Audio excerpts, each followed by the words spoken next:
ఈ బిజినెస్ ఏదైనా మీ ఊర్లో ప్రమోషన్ చేయాలంటే అది సుమన్ టీవీతోనే సాధ్యం. ఇప్పుడే సంప్రదించండి.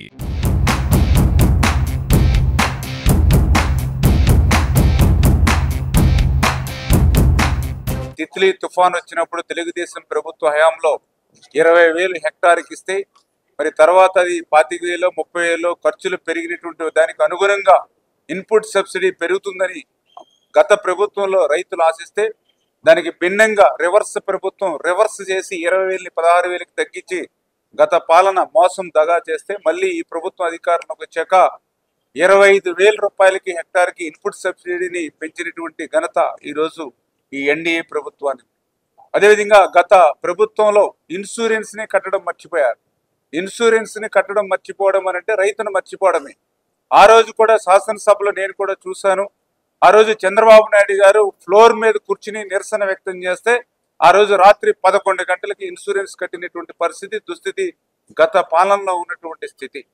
అదేవిధంగా గత 5 సంవత్సరాల పాలనలో యాంత్రీకరణ అనే మాటే మర్చిపోయారు. కనీసం ఒక బరకం ముక్క కూడా సబ్సిడీ మీద ఇవ్వనటువంటి పాలనలో ఉంటే మళ్ళీ ఈరోజు కూటమి ప్రభుత్వం వచ్చిన తర్వాత మళ్ళీ వరి నాట్ల యంత్రాలు కానీ కోత యంత్రాలు కానీ ఏదైతే మరి ట్రాక్టర్లు కానీ కృషి ట్రాక్టర్లు కానీ ఆయిల్ ఇంజన్స్ కానీ అన్నీ కూడా ఇవాళ మళ్ళీ సబ్సిడీ మీద ఇస్తూ హెల్త్ కార్డులు కూడా పెట్టుబడులు తగ్గించాలి దిగుబడులు పెంచాలని హెల్త్ కార్డులు ఇవ్వడం కానీ ఇట్లా వ్యవసాయాన్ని ముందుకు తీసుకెళ్తూ ఉన్నాం.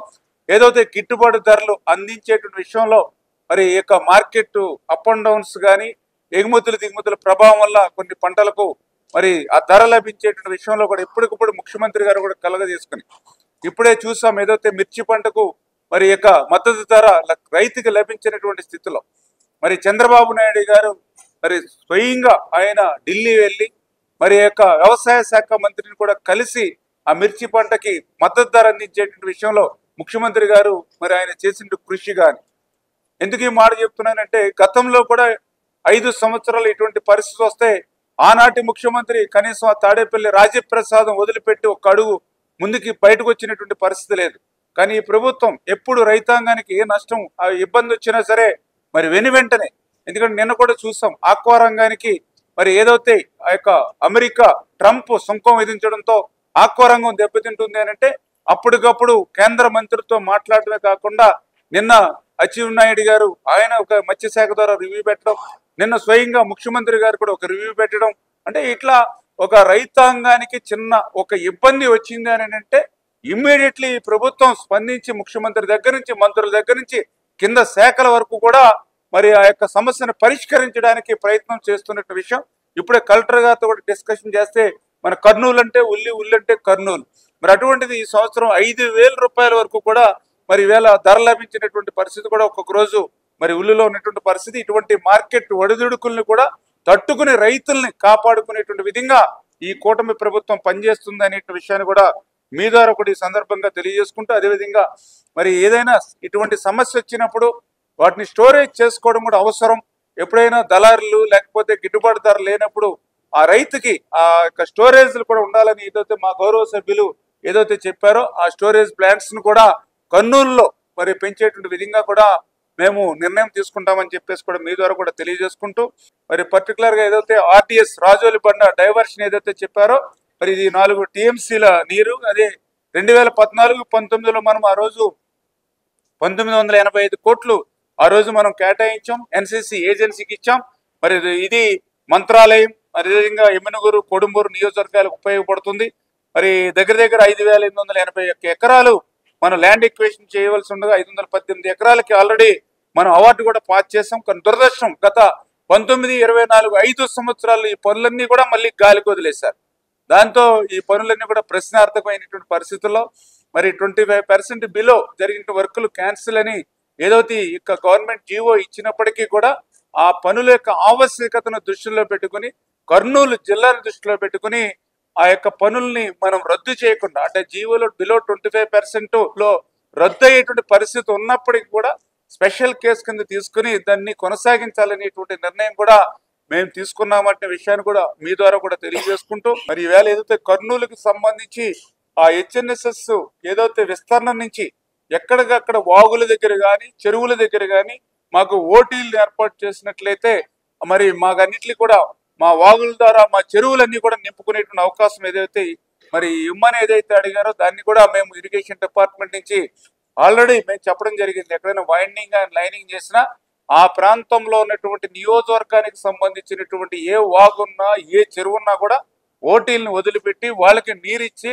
ఖచ్చితంగా ఆ ప్రాంతాన్ని సస్యశ్యామలం చేయాలని చెప్పాం. ఆ రకంగా కర్నూలుకి ఆ ప్రాధాన్యత ఇస్తామనే విషయాన్ని కూడా ఈ సందర్భంగా తెలియజేసుకుంటూ మనం సాగునీరు ఇవ్వచ్చు, అదేవిధంగా డ్రింకింగ్ వాటర్ కూడా వస్తుందనేటువంటిది ఏదైతే ఆలోచన ఉందో ఇది కూడా నేను ఇరిగేషన్ డిపార్ట్మెంట్ నుంచి కూడా ఇది కూడా రివ్యూ చేసి అంటే తక్కువ అమౌంట్తో ఎక్కువ లబ్ధి చేకూరేటువంటి అవకాశం ఉంది కాబట్టి ఖచ్చితంగా ఈ పత్తికోన రిజర్వాయర్ కూడా మనం ప్రాధాన్యత ఇవ్వాల్సిన అవసరాన్ని కూడా మరి ఈ యొక్క మీ సమీక్ష ద్వారా కూడా నేను కూడా వ్యక్తిగతంగా గుర్తించడం జరిగిందని చెప్పి తెలియజేసుకుంటూ అదేవిధంగా ఏదైతే గురు రాఘవేంద్ర ఏదైతే లిఫ్ట్ మరి దానికి సంబంధించినటువంటి ఆ మోటార్లు గత ప్రభుత్వంలో మరి ఎత్తుకుని పోతే కనీసం మళ్ళీ దాని గురించి పట్టించుకునేటువంటి పరిస్థితి లేకపోతే మళ్ళీ ఈ ప్రభుత్వం వచ్చాక మళ్ళీ ఆ దొంగలను పట్టుకోవడమే కాదు మళ్ళీ ఆ లిఫ్ట్ ను కూడా ఇప్పుడిప్పుడే మళ్ళీ కరెక్ట్ చేస్తూ ఉన్నటువంటి పరిస్థితి. అదేవిధంగా ఇంకా గుండ్రేవుల అది కూడా ఇంపార్టెంట్ అయితే అది ఆంధ్రప్రదేశ్, తెలంగాణ, కర్ణాటక పొరుగు రాష్ట్రాలతో వివాదాలు ఉన్నటువంటి స్థితిలో వాళ్లతో కూడా మాట్లాడి మరి దానికి కూడా ప్రాధాన్యత ఇవ్వాలి. అదేవిధంగా అలగనూరు బ్యాలెన్సింగ్ రిజర్వాయర్ ఏదైతే ఉందో ఇట్లా ఏదైతే కర్నూలుకు సంబంధించినటువంటి ఆ ఇరిగేషన్ సంబంధించి ఏదైతే ఇష్యూస్ మీద కూడా ఈరోజు గౌరవ సభ్యులు అనేకమైనటువంటి సమస్యను నా దృష్టి కూడా తీసుకొచ్చారు. ఇవన్నీ కూడా ఇరిగేషన్ మంత్రిగా కూడా మేము కూడా ఉన్నాం కాబట్టి ఖచ్చితంగా వాటన్నిటి మీద కూడా దృష్టి పెట్టి ముఖ్యమంత్రి గారి దృష్టికి తీసుకెళ్లి అంటే ఆర్థిక పరిస్థితి సహకరించకపోయినప్పటికీ కూడా మరి పరిపాలన దక్షత ఉన్నటువంటి ముఖ్యమంత్రి అదేవిధంగా ఆయనకి తోడుగా మరి పవన్ కళ్యాణ్ గారు వీరిద్దరికి అండగా నరేంద్ర మోడీ గారు ఉన్నారు కాబట్టి ఆ సహకారంతో మరి ఇరిగేషన్ వ్యవస్థలో కర్నూలుకి ప్రాధాన్యత ఇచ్చేటువంటి బాధ్యత కూడా యాజ్ ఏ మంత్రిగా నేను కూడా తీసుకుంటాననే విషయాన్ని కూడా మీ ద్వారా కూడా తెలియజేసుకుంటూ నారా లోకేష్ బాబు గారి ఆలోచనలు ఏవైతే ఉన్నాయో ఆ ఆలోచన ప్రకారం అంటే 1 క్లాస్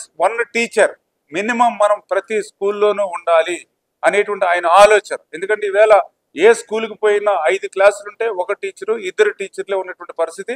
అట్లా కాదు ప్రతి విలేజ్ లోనూ కూడా మినిమం ఒక మోడల్ స్కూల్ ఉండాలి, ప్రతి క్లాస్ కి కూడా టీచర్ ఉండాలి, 5 క్లాసులు ఉంటే 5 టీచర్లు ఉండాలి అని ఈ రకంగా ఒక విప్లవాత్మకమైన మార్పులు ఇవాళ విద్యా వ్యవస్థలో నారా లోకేష్ బాబు గారు తీసుకురావడమే కాదు మొన్న నేను కూడా స్వయంగా అసెంబ్లీలో కూడా చూసాం, మీరు కూడా చూసారు ఆయన ప్రెజెంటేషన్ లో ఏదైతే ఆ పిల్లలకి ఒక నాణ్యమైనటువంటి బ్యాగ్ కానీ నాణ్యమైనటువంటి ట్రై కానీ షూ కానీ మరి ఇట్లా అన్నీ కూడా పిల్లలకి అందరికీ నచ్చేటువంటి రంగులతోటి నాణ్యమైనటువంటి బ్యాగ్స్ ని అంటే రెండింటినీ కూడా డిఫరెన్స్ మొన్న అసెంబ్లీలో కూడా నారా లోకేష్ బాబు గారు మనందరికి కూడా చూపినటువంటి పరిస్థితి. ఈ రకంగా విద్యా వ్యవస్థలో కూడా మంచి మార్పులు తీసుకొస్తున్నాం. తద్వారా కర్నూలు జిల్లాలో కూడా ఆ ఎడ్యుకేషన్ సిస్టమ్ ఎందుకంటే విద్య అనేదే మనల్ని అందరూ కూడా మార్చేటువంటి శక్తి ఉంది.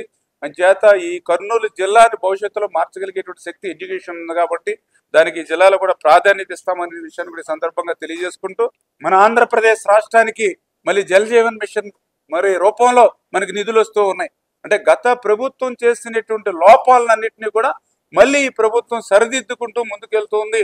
అందులో భాగంగా ఈరోజు కర్నూలు జిల్లా కూడా లబ్ధి చేకూరుతుంది అనే విషయాన్ని కూడా సందర్భంగా తెలియజేసుకుంటూ ఇంకా కర్నూలుకు సంబంధించి మరి ఇక్కడ ఉన్నటువంటి అధికారులు కూడా కొద్దిగా ఎఫెక్టివ్ గానే ఎందుకంటే ఇప్పుడే పల్లి పండుగకు సంబంధించి గ్రామీణ ప్రాంతంలో రోడ్లు ఏదైతే మరి పంచాయతీరాజ్ ఏదైతే చెప్పారో అవన్నీ కూడా 100% కూడా పూర్తి చేసి మరి ఫస్ట్ ప్లేస్లు వేళ కర్నూలు పల్లి పండుగలో మరి ఉన్నటువంటి విషయం. ఈ రకంగా ప్రతి విషయంలోనూ కూడా మరి అధికారుల సహకారంతో కూడా ముందుకు వెళ్తూ ఉన్నాం.